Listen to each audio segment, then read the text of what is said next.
Atenção, mulheres de todo o planeta! A nossa conferência Profetizando as Mulheres 2018 começa agora na Arena Carioca, através da sua inscrição. www.profetizandasmulheres.com.br. Garanta a sua vaga. Abra sua Bíblia comigo em Êxodo, no capítulo 25. Nós estamos estudando uma série sobre tabernáculo. Quem está acompanhando essa série? Só isso? Quem está acompanhando a série das mensagens sobre tabernáculo? Na semana passada, quem lembra do que a gente falou? Aê! Semana passada nós falamos da mesa, porque nós já entramos no santo lugar. Se puder botar a figura do tabernáculo aqui, aquela que já mostra o santo lugar, só para as pessoas visualizarem. Então nós já começamos pela porta, começamos em Gênesis 3. Alguém lembra que nós começamos a falar do tabernáculo em Gênesis 3, de quando houve uma ruptura entre Deus e o homem, através da desobediência entrou o pecado, e o pecado trouxe sérias consequências para o homem. Foi partido, foi quebrado o relacionamento que o homem, eu acho que tem uma outra que está de lado, foi quebrado o relacionamento que Deus tinha, que o homem tinha com Deus, e Deus então começou a restaurar todas as coisas. A graça já foi manifestada no Éden. Amém? A graça já foi manifestada no Éden. Então Deus, depois de ter escolhido Abraão e ter, a partir de Abraão, levantado uma nação, começado uma nação, através dos 12 filhos, que depois se tornaram as 12 tribos, e depois, então, dessas tribos surge Moisés, o povo foi levado escravo para o Egito, e ficou por 400 anos ali, e de repente Deus levanta Moisés para começar um caminho, para conduzir esse povo a uma terra prometida, uma terra onde eles não mais seriam escravos, mas eles seriam donos da terra. Deus estava tirando eles da posição de escravo para a posição de proprietário. Bom, aqui entendeu, deu amém. Poucas pessoas entendem. Deus, às vezes você era escravo de vícios, de um passado, de uma história, de um monte de coisa. De repente Deus te tira daquela situação de escravo e te coloca como dominador, como proprietário daquela terra. Assim Deus conduziu o povo, mas Deus começa a conduzir o povo, e Ele dá um modelo para Moisés. Ele manda Moisés falar com o faraó e fala para o faraó libertar o meu povo, porque eu quero celebrar uma festa com eles no deserto.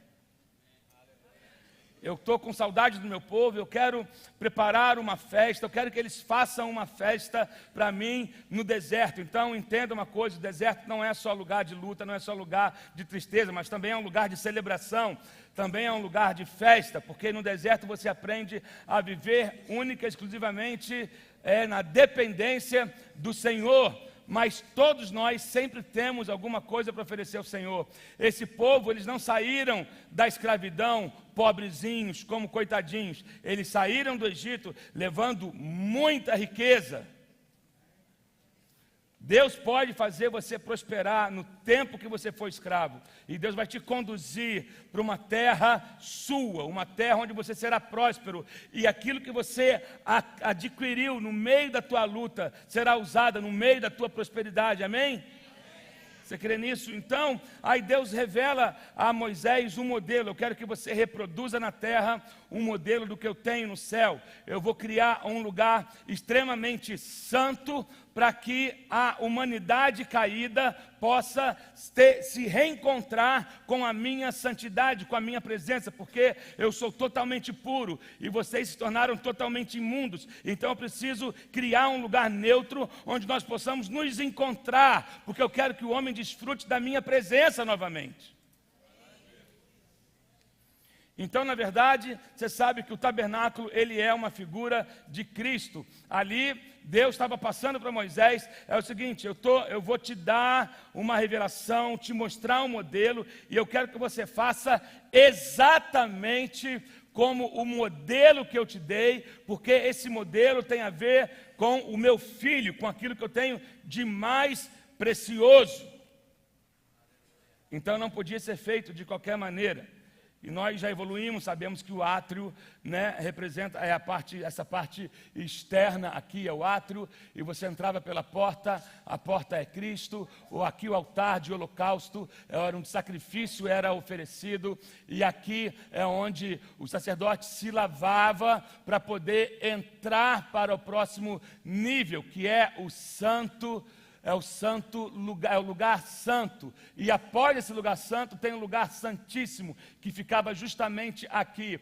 Nesse lugar santo que nós vamos ver agora por dentro aqui, o sacerdote tinha acesso, mas no lugar onde ficava a arca, somente o sumo sacerdote tinha acesso uma vez por ano. Mas quando Cristo foi crucificado na cruz, o véu que está aqui dentro, se tiver alguma foto que mostra a parte interna, o véu que está aqui dentro foi rasgado de alto a baixo, quando Cristo foi crucificado na cruz. Então Deus disse, a partir de agora não há mais separação entre mim e o homem. A partir de agora o homem não vai poder entrar somente uma vez por ano, mas ele vai ter acesso a todo tempo, a qualquer momento, porque não há mais separação. O véu que separava já não separa mais. Lembra disso, dessa canção? Né? Não separa mais, porque o véu foi rasgado em definitivo, e o véu era a carne do próprio Filho. Então, quando a carne de Cristo foi rasgada, o véu do templo foi rasgado de alto a baixo. Ele não foi rasgado de baixo para cima, porque de baixo para cima representa a ação do homem, mas de alto a baixo representa a ação de Deus. Amém? É legal essa parada, né? A gente consegue visualizar.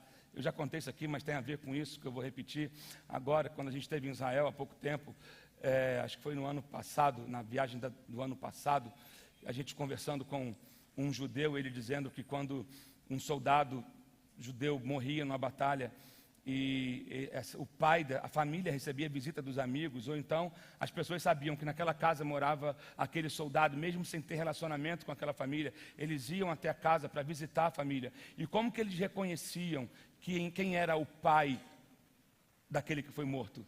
Porque quando um filho morre, o pai judeu, ele rasga a gola da camisa.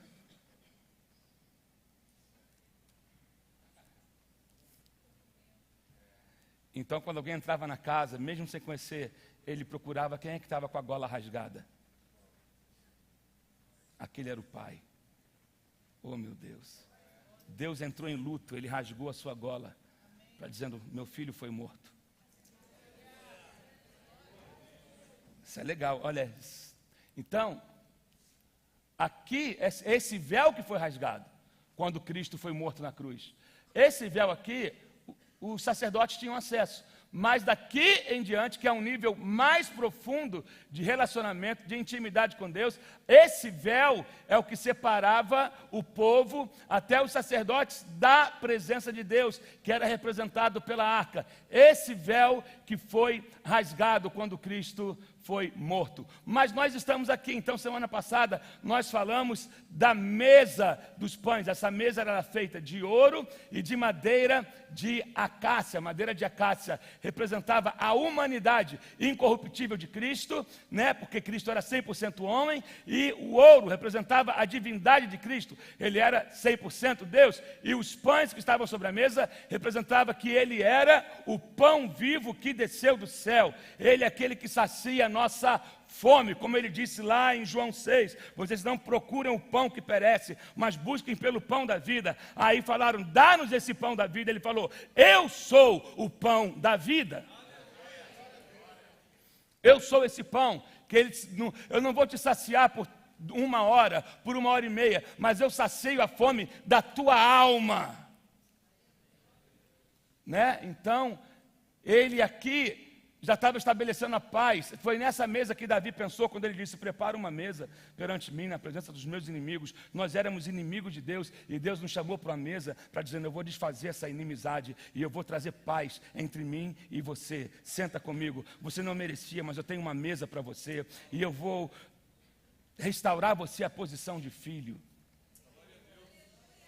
Amém? Só que diante dessa mesa tem o candelabro. Aí eu mandei uma figura aí do candelabro, não sei se está aí hoje, eu mandei hoje a figura do candelabro.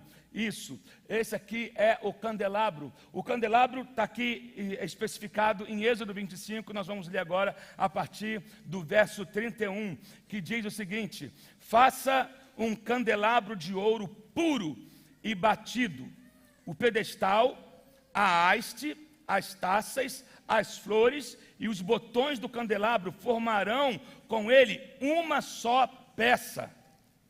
6 braços sairão do candelabro, 3 de um lado e 3 de outro.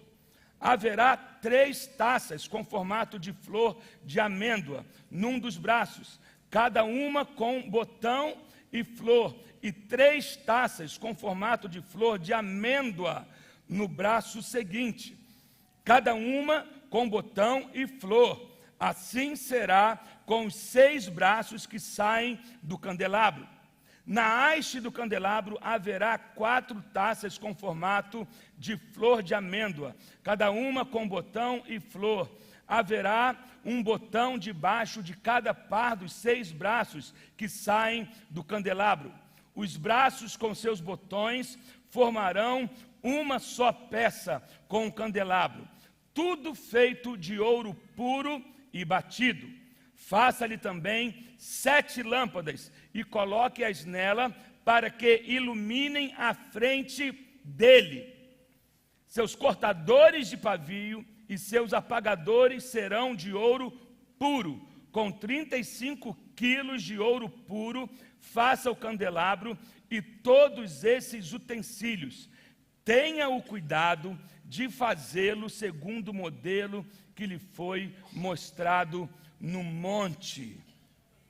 Amém? Então você vai ver que o candelabro, esse candelabro ele ficava em frente, pode voltar aquela outra imagem que estava anterior a essa, ele ficava em frente à mesa dos pães da presença. E às vezes você olha para um candelabro e pensa que é só uma peça onde se coloca vela, só uma peça onde, ou olhando simplesmente como se fosse uma luminária. É muito mais do que isso. Esse candelabro ele tinha lâmpadas e não velas. Velas queimam e derretem, mas ali não. Essas lâmpadas ficavam acesas continuamente. Essas lâmpadas permanecem acesas e elas precisavam ser abastecidas com óleo diariamente. Amém? Vai entendendo aí, caminha comigo, crente. Ela tinha que ser abastecida. Depois você vai ver em Levítico, e a lâmpada continuará continuamente acesa. O óleo não podia faltar. Você lembra lá de Samuel, quando fala assim, e a lâmpada estava quase se apagando, quando Deus levanta Samuel, não havia mais quem cuidasse disso aqui. Teve uma época que o povo deu as costas para Deus, e eles abandonaram, largaram a manutenção lá do óleo, de manter a lâmpada acesa. Aí Deus vai, levanta o jovem Samuel para pegar de volta aquele sacerdócio que havia sido abandonado. Deus é sempre responsável no que diz respeito a proteger a sua presença, a sua imagem, a sua glória. Amém? Tem gente que dá as costas para Deus, que dá as costas para o sacerdócio, que dá as costas para o chamado, mas Deus sempre levanta pessoas como Samuel. Deus sempre vai levantar alguém para dar a continuidade a isso. Então lembra de uma coisa, não pode faltar óleo na sua vida. Não pode faltar óleo na sua vida. A unção, ela é day by day, dia após dia, é uma unção específica para cada dia. É ruim cozinhar com óleo antigo. Motor com óleo velho bate. O óleo tem que ser fresco na sua vida, tem que ser renovado a cada dia. Eu já vou chegar lá mais na frente. O candelabro é interessante, não havia madeira nele, ele era totalmente feito de ouro. E o ouro lembra da natureza divina, sabe, vistas em Cristo, como sendo a luz do mundo. Lá em Mateus capítulo 5, verso 14, você vai poder ver isso. Jesus era a luz do mundo. Então, o candelabro representa totalmente a figura de Cristo como Deus. Não havia carne ali, não havia humanidade ali, era totalmente, representava a figura de Cristo. E o ouro está presente na igreja, porque tem a sua origem em Deus, e é nela que a natureza divina será revelada, pois a igreja é a plenitude de Deus. Então hoje, esse ouro, que é a presença de Cristo, ele está em nós. Através da igreja se manifesta a plenitude de Deus. Querido, por isso que você não pode ser um desigrejado. Está na moda crente sem igreja. Tu não vai ir para o céu e viver isolado. Tem gente que quer ir para o céu, quer morar com Cristo, mas não gosta da família dele. Então, não dá, pastor, me decepcionei com a igreja. Querido, você vai se decepcionar em qualquer lugar que tiver gente. A sua decepção não é desculpa para você se tornar um Cristo em casa. Não é desculpa para você deixar de ser... o congregar é um mandamento bíblico. Se não fosse importante, não estava na Bíblia. Jesus ia na sinagoga. Jesus frequentava a igreja, Jesus frequentava culto. Não fica preocupado, não, é um passarinho que está voando. Entrou um passarinho aqui, ele representa o Espírito Santo, a pomba está voando aí. Entendeu? Fica tranquilo, que não é morcego, ele é um passarinho. Depois a gente vai dar um jeito, ele já aceitou Jesus, ele está só ministrando. Então, não fica, tem gente que fica assim olhando com medo, é um passarinho, gente. Oi? É o pardal? O pardal encontra o casa. E a andorinha, ninho para si, está na casa dele, deixa quieto. Então, não tem jeito de você ser crente, de você ficar fora da igreja. Com todos os defeitos que existem, a igreja ainda é o lugar mais seguro. Amém? Eu vou repetir isso. Com todos os defeitos que existem, a igreja ainda é o lugar mais seguro para se estar. Na igreja você cria vínculos, relacionamento, há uma unção específica, ó quão bom, quão suave é, que os irmãos vivam em união. É como óleo precioso que desce sobre a barba e vai até a orla do vestido de Arão. E ali o Senhor ordena a paz e a vida para sempre. É a bênção. Então é onde? Quando o corpo está reunido. Então, larga esse negócio de ser crente sem igreja. Não dá, é incompatível isso. Então, o candelabro ele é um tipo de profecia. Profecia de quem? Profecia de Cristo, de Jesus como a luz do mundo e da igreja do Novo Testamento. Porque Cristo hoje está...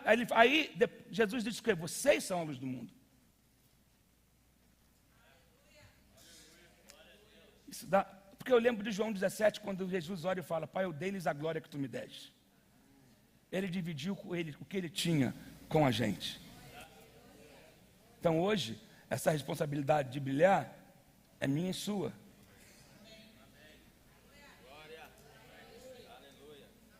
Estou certo, pastora Mônica? Se eu estiver errado, me corrija.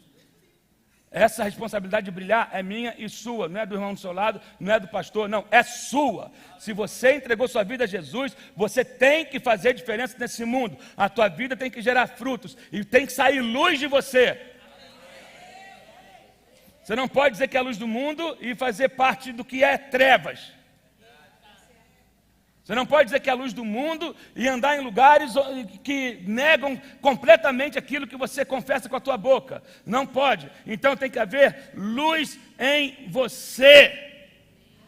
Então, lembra que assim que o ouro ele é extraído da terra, ele não tem beleza nenhuma. Você tira o ouro, quem já viu uma pepita de ouro, né, quem entende vai saber que aquilo é precioso, mas que naquele estado não é atraente, não é atrativo. Ele precisa passar por todo um processo de purificação, precisa passar por todo um processo de manuseio do ourives. Isso envolve fogo, isso envolve marteladas, isso envolve todo um processo para remover as impurezas.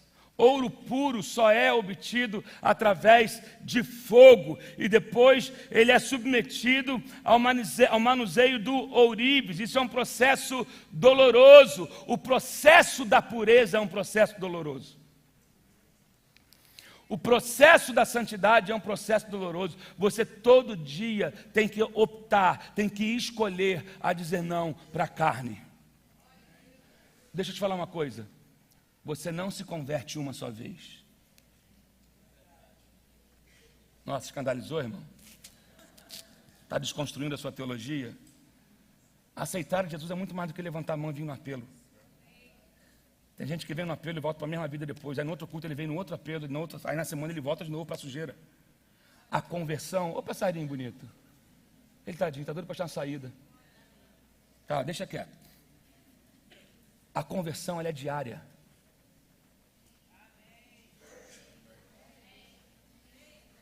Você tem que escolher todo dia ser de Cristo. Você tem que escolher todo dia não dar lugar à sua carne.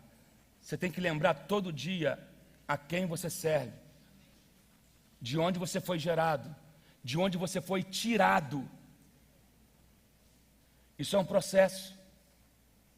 E às vezes é lutar literalmente contra a sua carne. Isso é literalmente, às vezes, doer na sua carne, mas você dizer, eu não vou ceder. Sabe? É deixar de ganhar. O processo é perder. Ei, seguir a Cristo vai te custar.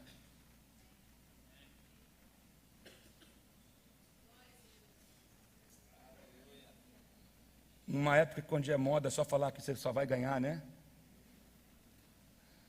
No evangelho da popularidade. Não, aqui a gente não prega o evangelho popular. Aqui a gente prega o evangelho raiz, aquilo que a gente cria, que é a base de tudo.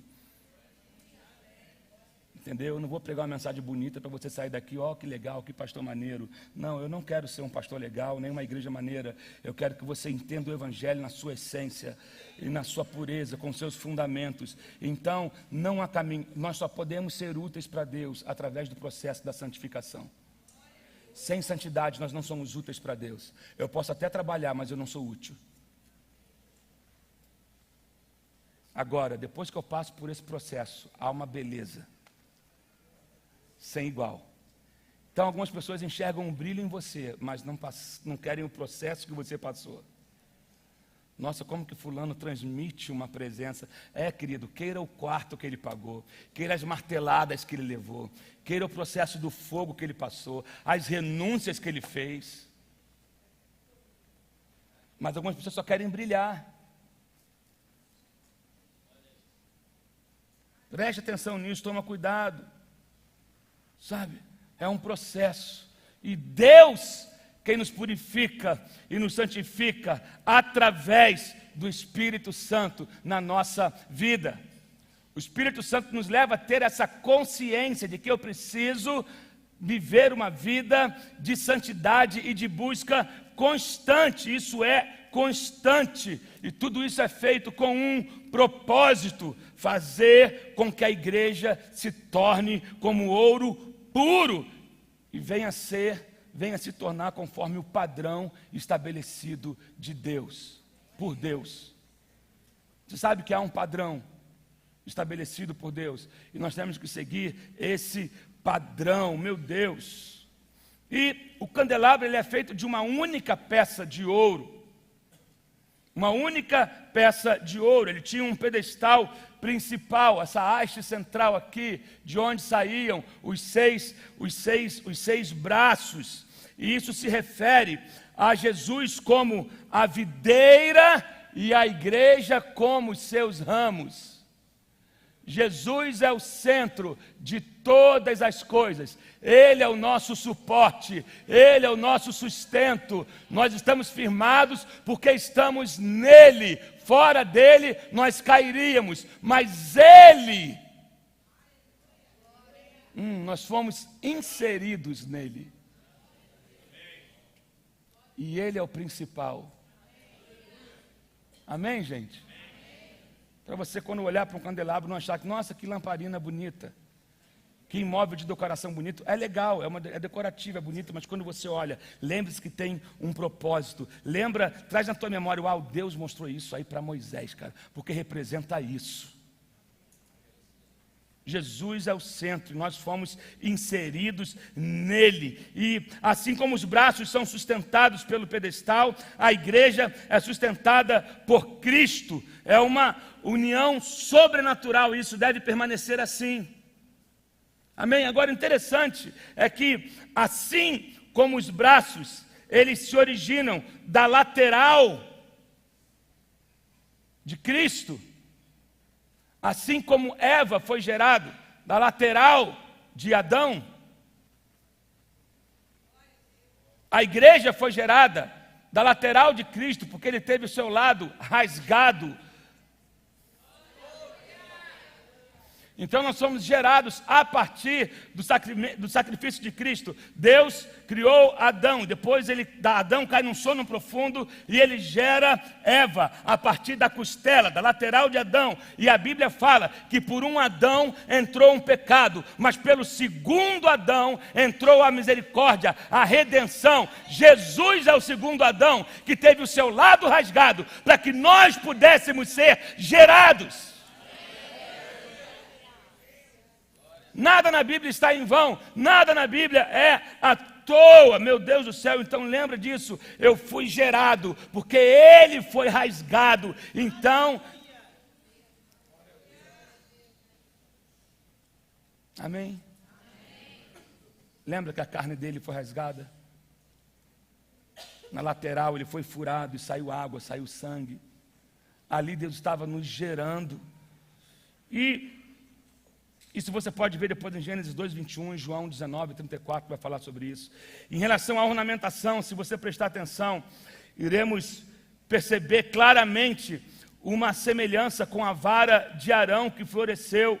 Nós vemos que a vara de Arão brotou, floresceu e produziu fruto de amêndoa, lá em Números 17, verso 8, e Jeremias 11, 12 está falando sobre isso. E a amendoeira, se você não sabe, a amendoeira na Bíblia, ela é um símbolo da ressurreição. A vara de Arão produziu fruto, mesmo depois de morta, de arrancada.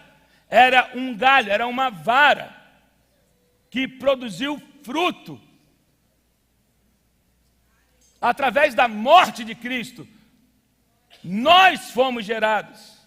Na verdade, não da morte, quando ele ressuscitou. E a amêndoa fala de um Deus que se antecipa. Eu já falei isso aqui uma vez. Quando Jeremias tem a visão e ele começa a falar com Deus, mas quem sou eu? Eu não sei falar. E aí Deus fala, você foi gerado desde do ventre da tua mãe, eu te gerei para você se tornar profeta das nações. E aí naquela conversa de Jeremias com Deus, Deus pergunta para Jeremias, o que você está vendo? Aí ele vê, eu estou vendo uma amendoeira.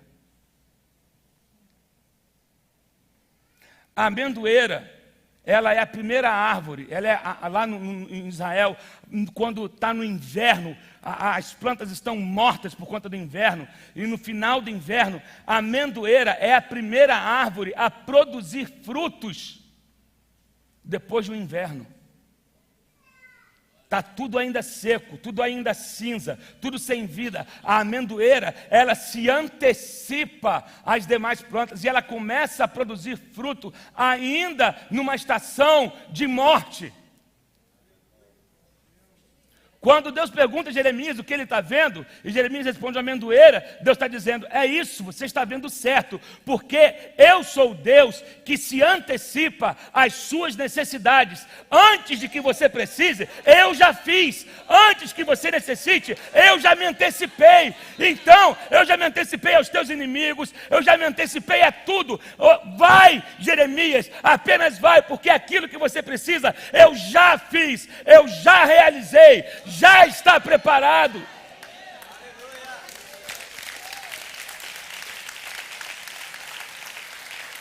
Meu Deus, sabe, é o símbolo. Eu não sei o que está morto na tua vida, Eu lembro que quando Deus chega para Abraão, né, aqueles 3 anjos chegam para Abraão e falam com ele, já idoso, já sem esperança, olhando para a sua condição física e humana, dele e de Sara, dizendo, jamais vai sair filho disso aqui, não tem condição. E aí os anjos chegam para eles e falam, olha só, ano que vem, eu virei a você, nessa época, e Sara terá um filho. Esse filho já estava pronto em Deus.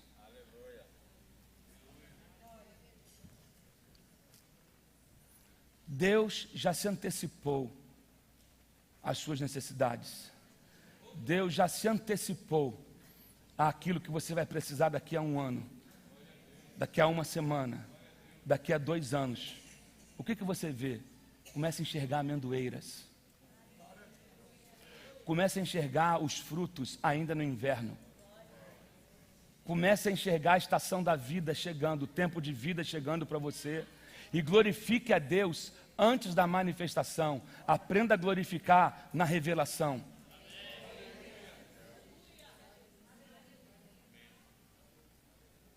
Quantos aqui tem uma revelação de Deus? Você não enxerga pela fé o que você tem pedido? Se você não enxerga pela fé, fica difícil de acontecer. Eu vou repetir então. Quantos aqui enxergam pela fé aquilo que você está pedindo?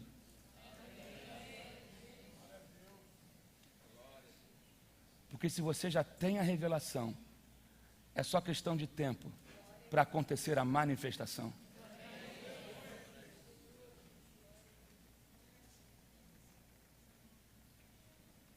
Ressurreição. Lembra? Jesus é eu sou a ressurreição e a vida. Aquele que crê em mim, ainda que esteja morto, viverá. Não é legal isso? Esse ainda que, ele não está botando limites. Pode ter acontecido o pior. Ainda que esteja morto. Por quê? Porque morto. A gente ouve a palavra morte, é como se desse um ponto final para a gente fala, acabou. Para Deus não. Deus fala, a morte eu passo por cima dela. Eu venci a morte. Eu não tenho, eu não tenho medo da morte. A morte tem medo de mim.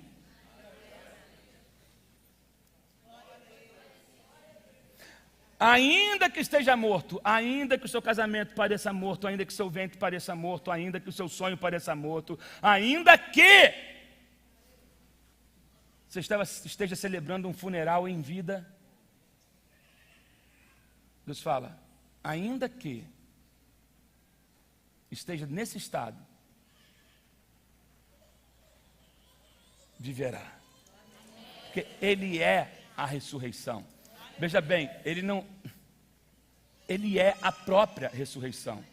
Ele não vai mandar a ressurreição. Ele chega. Ele chega, porque Ele é a ressurreição e a vida. Você precisa entender quem Deus é, quem Jesus é. Ele diz, eu sou. Isso fala lá quando Marta e Maria chegam e Lázaro está morto. E ele chega e fala, eu sou. Não é eu fui, nem eu serei. Eu sou tem a ver com o presente. Eu sou hoje o que você precisa. Porque eu já disse isso uma vez, nós temos fé para o futuro e fé para o passado. Mas engasgamos na fé para o presente. Você lembra desse texto? Se o Senhor tivesse aqui, isso não teria acontecido. Passado. Eu cria. Se o Senhor tivesse aqui na hora que ele estava doente, eu sei que o Senhor pode fazer. E eu também creio quem tu és, porque na ressurreição dos mortos, eu creio que ele vai ressuscitar. Aí ele, ok Maria, ok Marta, se eu tivesse aqui, né? Você cria que se eu tivesse aqui, eu podia fazer. Você crê dessa maneira. E você também crê em quem eu sou lá no futuro, que ele vai viver. Mas você esqueceu que eu sou?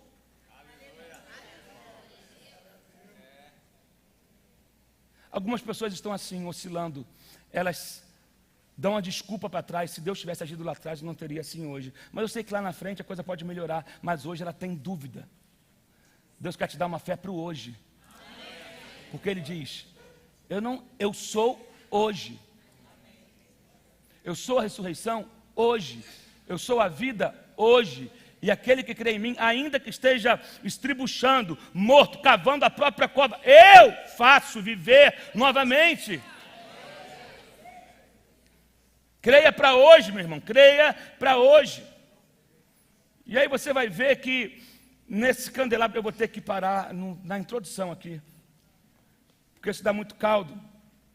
Quando ele fala aqui sobre sairão os 3 braços, haverá 3 taças com formato de flor de amêndoa num dos braços, cada uma com botão e flor. Lembra que o botão representa Deus Pai, que é o começo ou a origem de todas as coisas, e a flor representa o Filho de Deus, que foi esmagado como uma flor para exalar um perfume, como a flor esmagada no jardim. Lembra essa música? Pensou em mim, não é isso? Me amou como a flor. Jesus foi essa flor, por isso que essa flor está aqui no candelabro. Se você vê os detalhes do candelabro, tudo ali remete a Cristo. Ele é a flor, Deus é o botão, começou nele, mas também Jesus é o alfa, começou nele. Então ele se tornou essa flor, foi esmagada para que pudesse exalar um perfume. Ele foi esmagado por nós, pelos nossos pecados. E a taça em formato de amêndoa representa o Espírito Santo enviado pelo Pai para que o seu povo pudesse produzir frutos. Meu Deus, aleluia! E isso aqui, quando eu olho para isso aqui, eu tenho que lembrar que a cada ano Deus traz uma palavra da vida vencendo a morte. A morte não tem mais o domínio sobre nós, a vida foi vencida pela morte. A vara de Arão traz essa mensagem, estava viva, depois morreu, para então ressuscitar, trazendo um botão, flores e frutos. Nós fomos os frutos da morte de Cristo. Gente, esse evangelho raiz, né? Sabe, todos os ornamentos do candelabro, taças, botões, flores e os 6 braços que nós encontramos, se você só, olha que interessante, se você somar cada figura do candelabro, dá um total de 66 figuras. Quantos livros tem a Bíblia? E o Verbo se fez carne. Ele é a palavra de Deus. A Bíblia é a palavra de Deus, nada foi por acaso. Você soma tudo, 66 figuras, representando a plenitude, representando a palavra de Deus, como nosso manual de regra e de conduta e de fé. Meu Deus do céu! Amém? Você vê que tudo tem um objetivo, sabe? E tudo isso aqui sustentado pelo tronco principal, que é Cristo. E o candelabro deve permanecer aceso o tempo todo. Assim deve brilhar a luz de vocês. Lá no Evangelho de Mateus, capítulo 5, verso 15 e 16, diz o seguinte, eu vou ler aqui, eu já vou indo para o final, e a gente vai ter que continuar no outro domingo, porque é um estudo bem rico, bem profundo. Vai dizer o seguinte, verso 15 e 16, e também ninguém acende uma candeia e a coloca debaixo de uma vasilha. Ao contrário, coloca-a num lugar apropriado e assim ilumina a todos os que estão na casa. Assim brilhe a luz de vocês diante dos homens, para que vejam as suas boas obras e glorifiquem ao Pai de vocês que está nos céus. Interessante que ali, dentro do santo lugar, não havia luz natural, não havia a luz externa, era totalmente iluminado pela luz do candelabro. Então, e aquilo tinha que permanecer aceso o tempo todo, o candelabro, ele iluminava a mesa dos pães da presença. O Espírito Santo em você vai te trazer a revelação da palavra. Tem luz aqui, então eu enxergo aqui. Tem azeite aqui, então eu entendo aqui. Por isso que quando você lê a palavra sem o Espírito Santo, sem a revelação do Espírito Santo, dá nó na tua cabeça. Tem gente que acha que é ultrapassado, não entende nada, porque te falta ler de maneira diferente. Quando você pegar a Bíblia para ler, você não tem que só apenas pegar e ler, mas antes de ler fala, Espírito Santo que habita em mim, traz a revelação do que a tua palavra tem a dizer. Por isso que o candelabro ficava diante da mesa. A mesa, os pães, é a palavra. O candelabro, o Espírito Santo. Então, ele traz a revelação da palavra. Você vai começar a ler a Bíblia de maneira diferente. Você vai começar, o teu entendimento será aberto. Eu tenho certeza que coisas começam a saltar na tua frente assim, ó. Na palavra, como que eu não li isso aqui antes? Eu já li esse texto várias vezes. E assim aquele que lê debaixo da inspiração do Espírito Santo, ele lê o mesmo texto 10 vezes. As 10 vezes Deus fala algo diferente com ele. Porque ele vai trazendo entendimento, revelação da palavra. Interessante que a primeira vez que o candelabro foi aceso, ele foi aceso de maneira divina, mas quem tinha que manter aceso era o sacerdote. Você foi incendiado por Deus, você foi aceso por Deus, mas quem tem que fazer essa manutenção é você. Amém? Você tem que manter o seu nível de azeite, sabe, de intimidade, de comunhão com o Espírito Santo, sabe, ele vai te revelar mistérios escondidos. E interessante é que nesse candelabro também tinha uma peça que o sacerdote usava chamada aparador de pavio. Aí eu vou terminar com essa aqui, depois eu falo as outras coisas. O aparador de pavio representava tirar algumas coisas que faziam parte de um fogo passado e que impediam que o óleo fluísse por aquele pavio novamente. Então, o sacerdote vinha e aparava áreas queimadas do pavio, para que o óleo voltasse a fluir. Às vezes seu problema não é nem falta de óleo, são coisas queimadas na sua vida, que impedem que o óleo flua. E aí eu vou terminar aqui. Às vezes a área queimada da sua vida é uma decepção, é uma mágoa, é uma tristeza, é uma desilusão, é uma indiferença. Você precisa ser podado no seu pavio, porque fogo não acende em pavio queimado. O pavio tem que estar puro. Sabe, às vezes você se tornou ativo demais na igreja e foi deixando queimar, e as coisas perderam meio que um sentido para você. Tudo você acha chato, tudo você acha, sabe o que te falta? Ser aparado. Você precisa rever o teu reservatório de azeite e ver como é que está o pavio. E puxar às vezes um pouquinho para fora, sabe? E dar uma...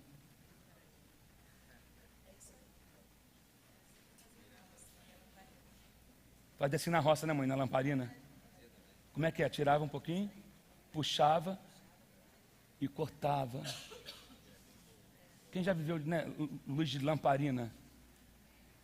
Negocinho de ferro assim, né, de alumínio, o pavio ali, aí ia parando ali para que o fogo pudesse acender novamente. Tem gente que está assim, ele até tem querosene dentro. O combustível está aí, mas o pavio está queimado. Deus quer te limpar hoje. Fique em pé no seu lugar agora.